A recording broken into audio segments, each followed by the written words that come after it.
Uko tayari? Yeah. Karibuni katika ukurasa wangu wa Francis Mgasa Training Chambers. Leo nitazungumzia fursa zilizopo katika sekta yetu ya usafirishaji wa abiria, kwa maana ya mabasi yanayotoa huduma kwa wasafiri mijini, mabasi yanayoenda mikoani, boti, vivuko, meli na treni ambazo ni za muda mfupi, za masafa mafupi na za masafa marefu, city treni na hizi mainland train.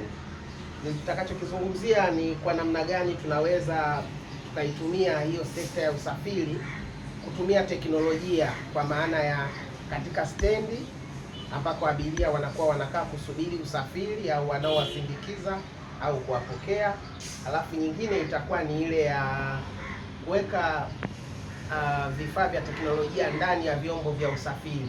Sasa hivi mabasi mengi au treni au vivuko kunakuwa kuna television, zile skrini zinakuwa ziko ndani.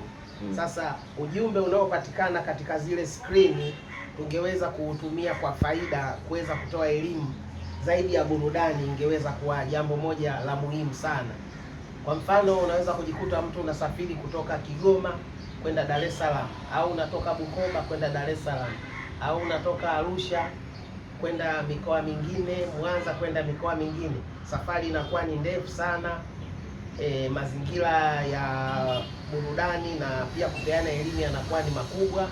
Kwa hiyo tungeweza kujikuta kwamba kutumia kama vyombo vya habari vinavyokuwa vinafanya, tungeweza kupata watu wakawekeza katika vyombo vya usafiri kuweza kuelimisha umma katika masuala mbalimbali ambayo yanaweza yakasaidia, mfano mambo ya elimu, mambo ya kodi, mambo ya afya, mambo ya uchumi, mambo ya biashara, naona michezo, fursa, tasnia mbalimbali, na hata kutumia kwa kuweka matangazo. Ingekuwa ni kitu ambacho kinasaidia sana.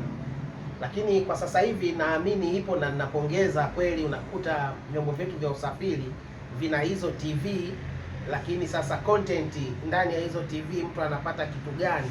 Tumeangalia engo moja tu ya burudani, lakini tungeweza kuipanua zaidi, watu wakajua historia ya nchi, watu wakajua fursa zilizopo katika eneo la mikoa ambayo chombo cha usafiri kinapita, tukaelewa mambo ya uwekezaji, tukaona kuna madini, tukaona kuna kilimo, tukaona kuna mambo ya uzalishaji, kama sasa Tanzania ni ya viwanda, tukaona historia na machimbuko ya vyanzo vyetu vya maji, vyanzo vyetu vya umeme, tukaangalia mambo ya uvuvi. Kwa hiyo tunajikuta information nyingi tunakuwa hatuna, na zote hatuwezi tukazipata kwenye magazeti au kusikiliza redio au kuangalia television. Kwa hiyo zingetengenezwa kama makala au documentaries ambazo zinaizungumzia